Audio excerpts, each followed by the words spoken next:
This is Focus, the video news magazine of Toledo Technology Academy, with your host, Maya Nair. For years, traffic on Upton has been a major headache for students and parents. It's especially difficult for northbound drivers to turn left to enter the main drive. But one TTA junior has taken on the problem, hoping to find a solution. Reporter Owen Burns ventured out on Upton Avenue to bring you TTA Traffic Jam. A TTA tradition is the annual Halloween party at the Field of Dreams Drive-In. This year's party could have been a washout with the inclement weather, but it takes more than a little rain to dampen our students' spirits. Focus reporter Cecilia Deitch was all dressed up for the occasion and takes you to the Field of Screams. This past summer, the best women's golfers in the world came to Toledo for the Solheim Cup.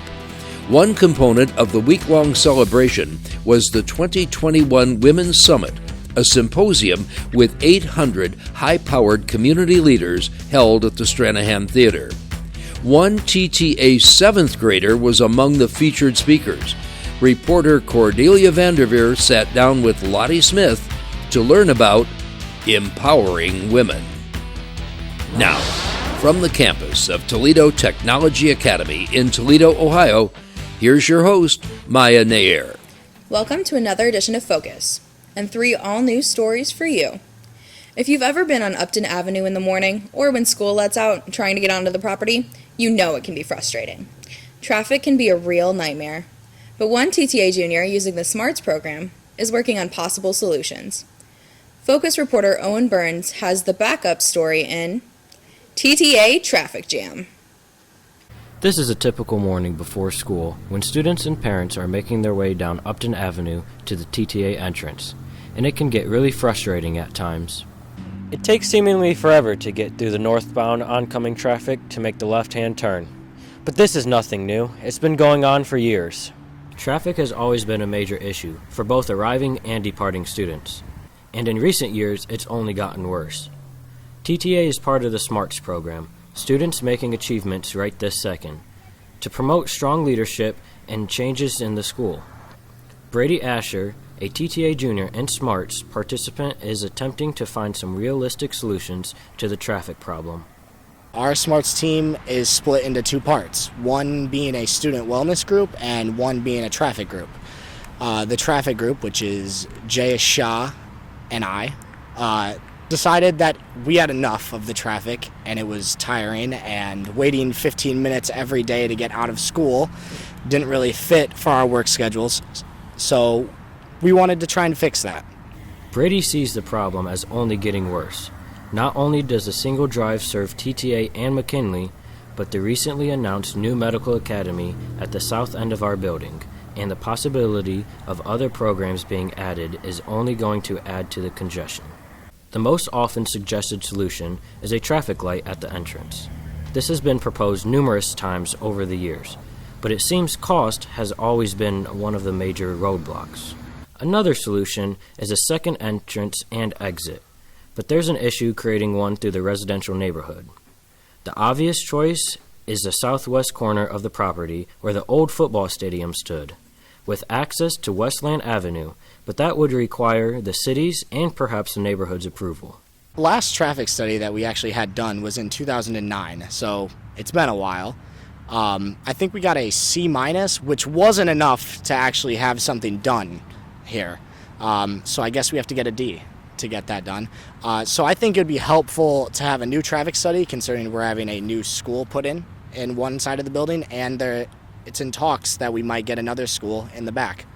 Another suggestion has been a roundabout on Upton Avenue, but that might not be practical because of the tree-lined street and the space necessary to create one. To compound the problem, many drivers often ignore the 20-mile-per-hour speed limit in the school zone and speed through the area, creating dangerous situation, especially for students who have to walk to school. So what's the next step? Brady is working towards a solution, starting with, among others, the TPS Board of Education.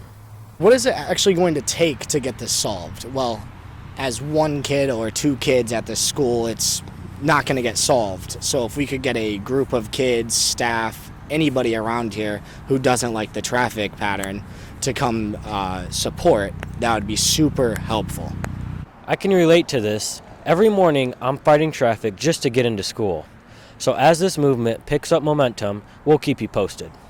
On Upton Avenue, outstanding in traffic, every pun intended, I'm Owen Burns, reporting for Focus.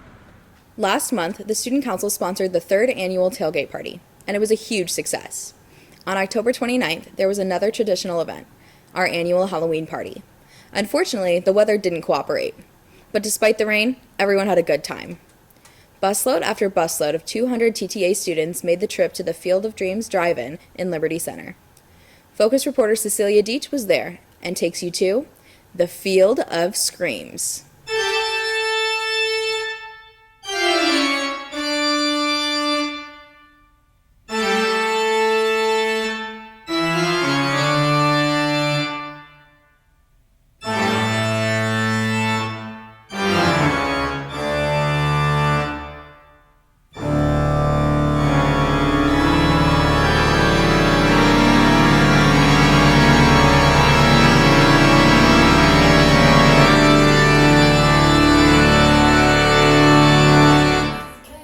Axe murderers, dinosaurs, unicorns, and every imaginable Halloween character came to life at the Field of Dreams Drive-In for the annual TTA Fright Night.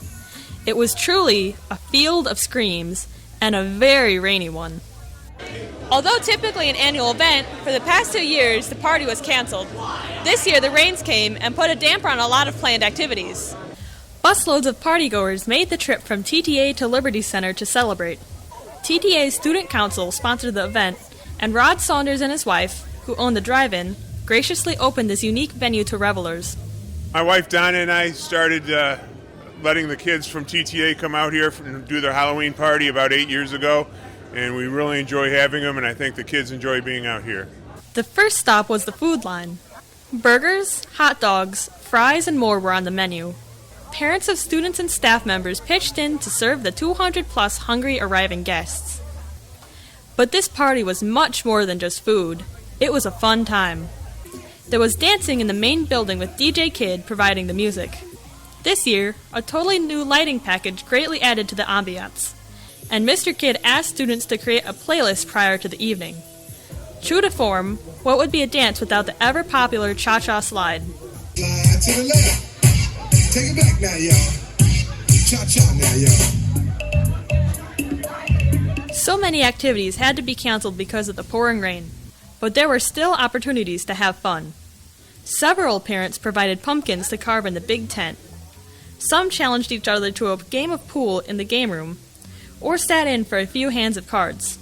And later in the evening, even though the rain never really let up, they gathered around the fire pit.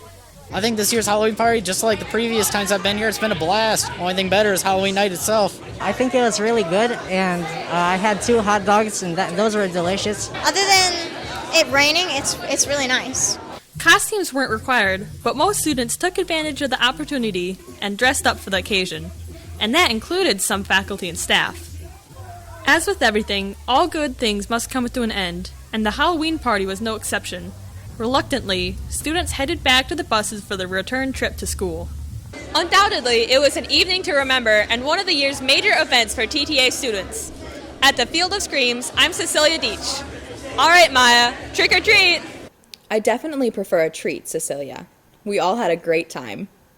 Recently, Focus reporter Cordelia Vanderveer was asked to speak before a group of about 400 at Leadership Toledo for their community breakfast. There were leaders there from all different community organizations. She talked about her experience with Youth Leadership Toledo and Youth in Philanthropy. Another TTA student had the opportunity to address an impressive group. The Solheim Cup golf tournament brought the best women golfers from the U.S. and Europe to Toledo to compete at the historic Inverness Country Club. But prior to hitting the links, the women golfers gathered for a special event at the Stranahan Theater. Approximately 800 outstanding business and community leaders attended the 2021 Women's Summit to extol the role women play in their community, culture, and athletics, and to empower women to achieve personal and professional development. Amazingly, one TTA 7th grader was one of the featured speakers among many adults. Focus reporter Cordelia Vanderveer had a sit down with Lottie Smith in Empowering Women.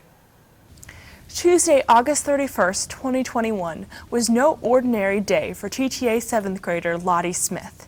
She was chosen by her golf coach at First Tee of Lake Erie to speak at the Women's Summit for the 17th biannual Solheim Cup. Hosted by Toledo's Inverness Club, the 2021 Solheim Cup was a week-long festival and women's golf competition. To kick off the event, Lottie and the other speakers, including journalist Robin Roberts and former LPGA player Annika Sorenstam, took the Stranahan Theater stage for the Women's Summit. Lottie, tell me about your experiences with golf. How did you get involved with First Tee? I enjoy the sport very much, and my papa, he loves to play, and he thought that I'd be great at it. I've been playing for 5 years, I think. How did you get the invitation to speak at the Women's Summit for the Solheim Cup? My coach, Miss Amanda, she emailed my papa and asked if I would be a good person to speak. Were you nervous speaking in front of so many high-powered leaders? I was very nervous. I don't like speaking in front of a lot of people. Did you prepare a speech? What was the process like? For preparing my speech, me and my parents, we sat down and we wrote out what we thought I should say.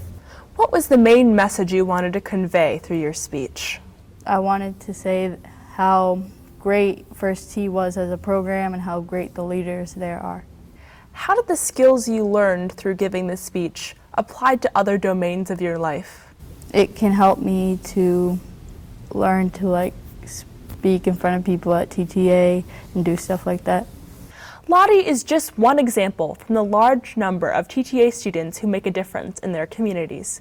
Remember, Lottie is only a 7th grader, and already she's making a mark for herself. Just imagine what's ahead as she moves through the grades at TTA. I'm Cordelia Vanderveer, reporting for Focus. Well, that's it for this edition of Focus, produced by the TTA Yearbook class to bring you stories that highlight TTA and the Toledo Public Schools.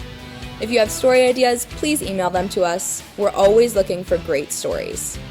Until next time, I'm Maya Nair. Thanks for watching.